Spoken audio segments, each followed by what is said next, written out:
Or, nous repassions sur la Velle après 6 semaines, 2 mois, à 800 mètres de Couvrel. Qui sont ces défunts que l'on voit? Fausses fraîches et croix nouvelles. Arrêtez un peu le convoi. Celui-ci, je me le rappelle, il jouait quand le ciel tonna pour nous dans le poste chandelle un petit air d'ocarina. La mort qui vint à tire d'aile entre ses doigts le termina.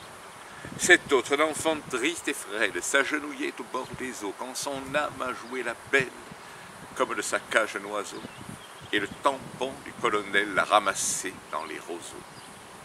Mais l'inscription, que dit-elle? Je lis et je ne comprends plus, c'est pourtant mon nom que j'épelle. J'ai-il mal vu, j'ai-il mal lu? Si c'est ma demeure mortelle qui dort au pied de ce talus. Le cœur muet, les yeux au ciel, depuis 6 semaines, 2 mois, dans la terre au bord de la Velle, à l'ombre d'une croix de bois, à 800 mètres de Couvrel, quel est celui qu'on prend pour moi?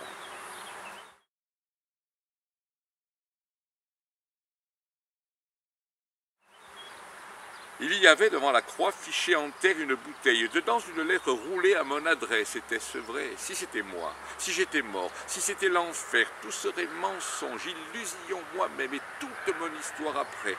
Tout ce qui fut l'histoire, un jeu de l'enfer, un jeu du sommeil.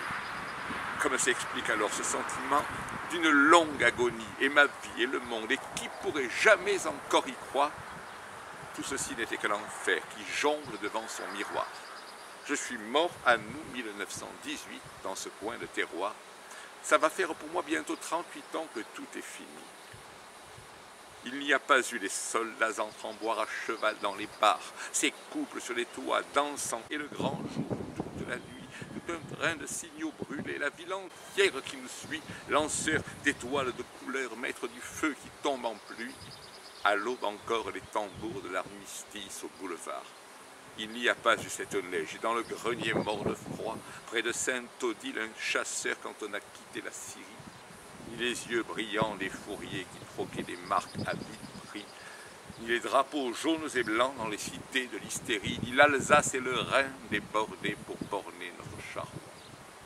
Il n'y a pas eu Rochewog et la jeune fille aux yeux verts dans la maison d'en face qui me disait des vers allemands, tandis que je tendais les mains à sa laine et Dieu sait comment, entre ses doigts l'hiver cruel ainsi passa tranquillement, à voir ses doigts sur le clavier, jouer la truite de Schubert. Il n'y a pas eu Sarrebruck, ni dans les mines de charbon, la grève et les officiers donnant des ordres contradictoires, les suspects arrêtés en banlieue et les interrogatoires, le Freischutz à l'orchestre du café Wittelsbach tous les soirs, et ce caporal d'ordinaire assommé sous l'arche d'un pont.